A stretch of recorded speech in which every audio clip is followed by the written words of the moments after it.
तदंतर शिव की आज्ञा से मुनियों सहित मैंने शिव विवाह का शेष कार्य प्रसन्नता पूर्वक पूरा किया।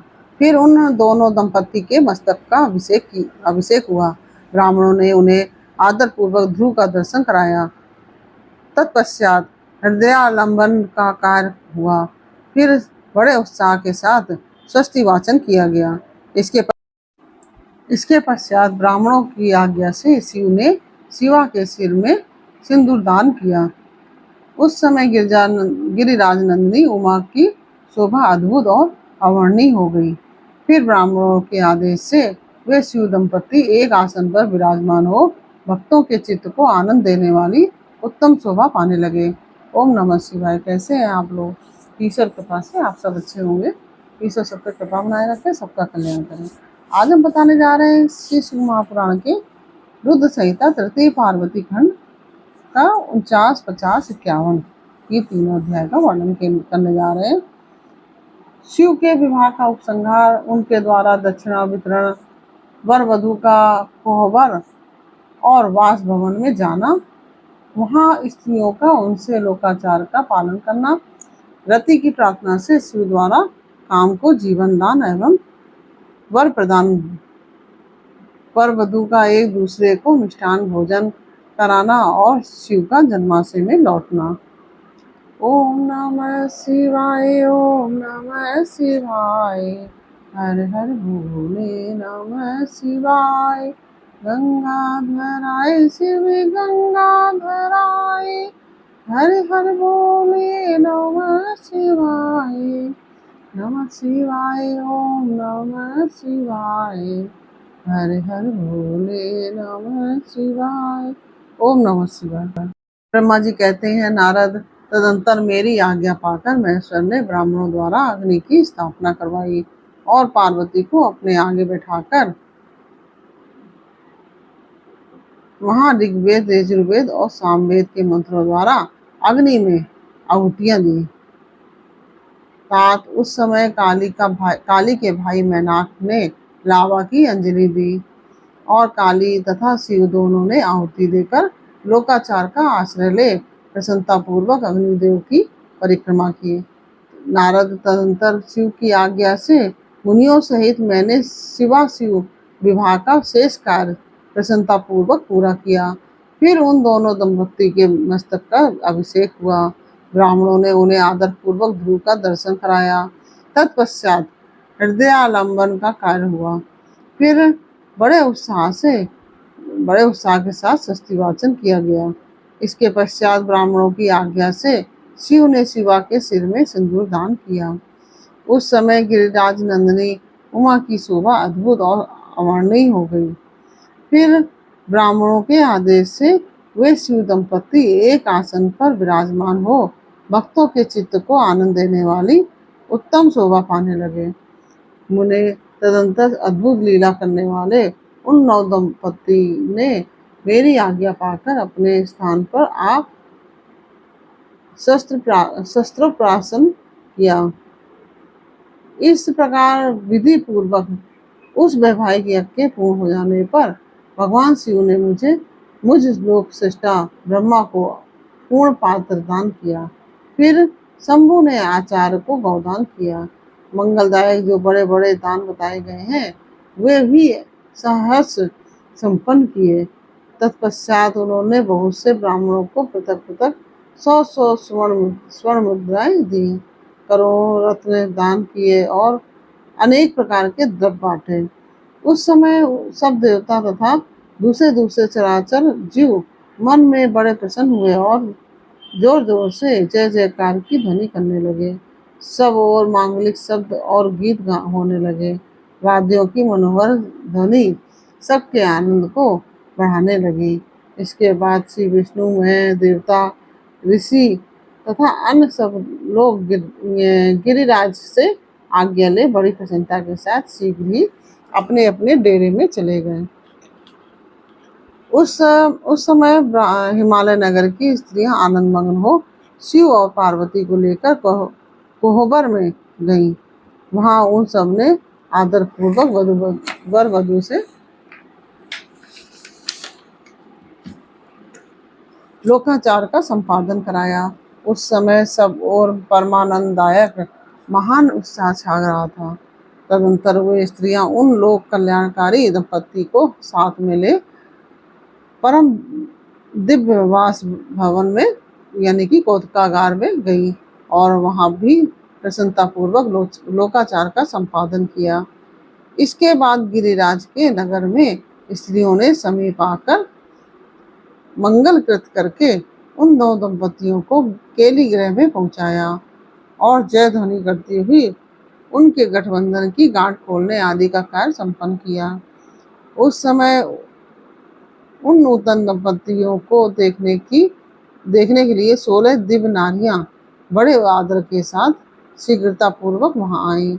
उनके नाम इस प्रकार हैं: सरस्वती, लक्ष्मी, सावित्री, गंगा, अदिति, सची, लोपामुद्रा, अरुंधति, अहिल्या, तुलसी, स्वाहा, रोहिणी, पृथ्वी, शतरूपा, संज्ञा और रति।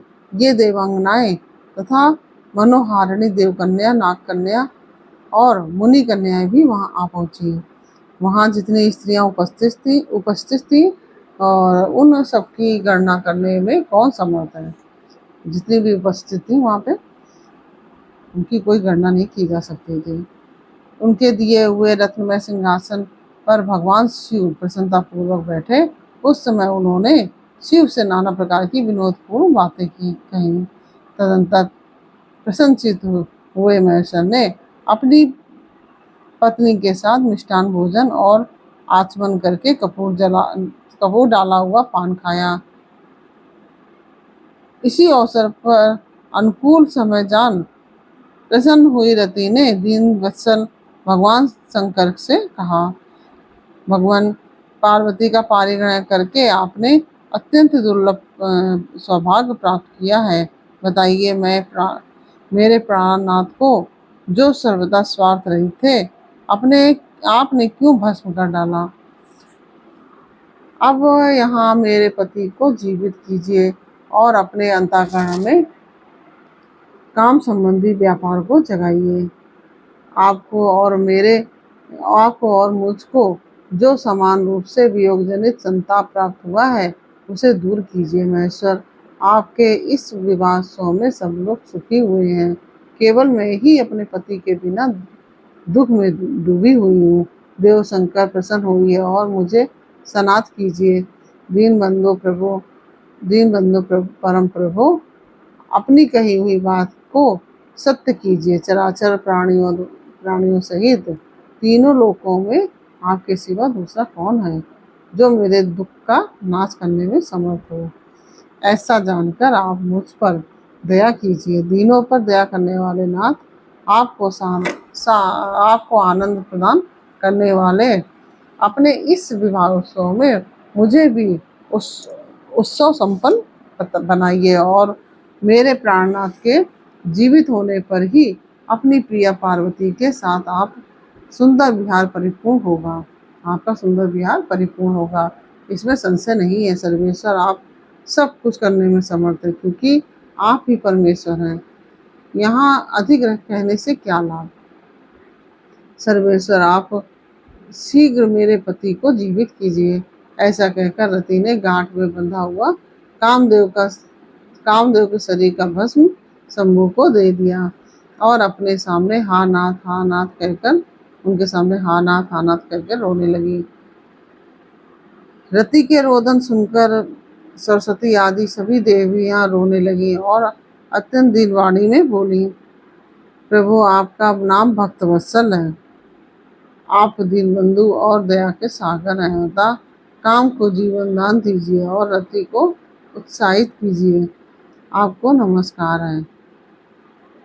ब्रह्मा जी कहते हैं, नारद, उन सबकी यह बात सुनकर परमेश्वर प्रसन्न हो गए और उन करुणासागर प्रभु ने तत्काल ही रति पर कृपा की।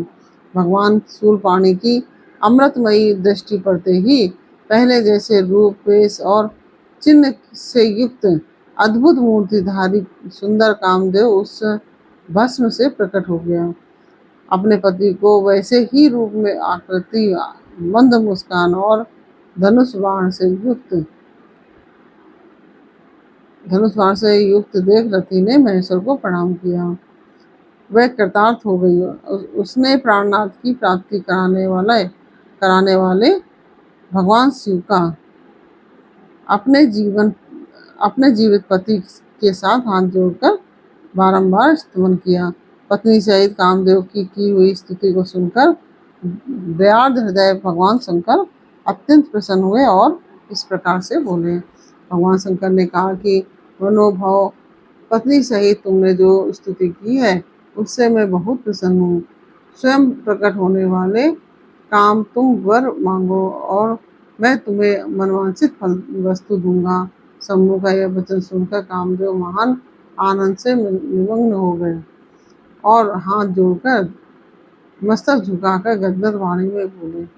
कामदेव ने कहा कि देव महादेव करुणा सागर प्रभु, यदि आप मुझ पर प्रसन्न हैं तो मेरे लिए आनंददायक होंगे। प्रभु, पूर्व काल में मैंने जो अपराध किया था उसे क्षमा कीजिए। स्वजनों के प्रति परम प्रेम और अपने चरणों की भक्ति दीजिए।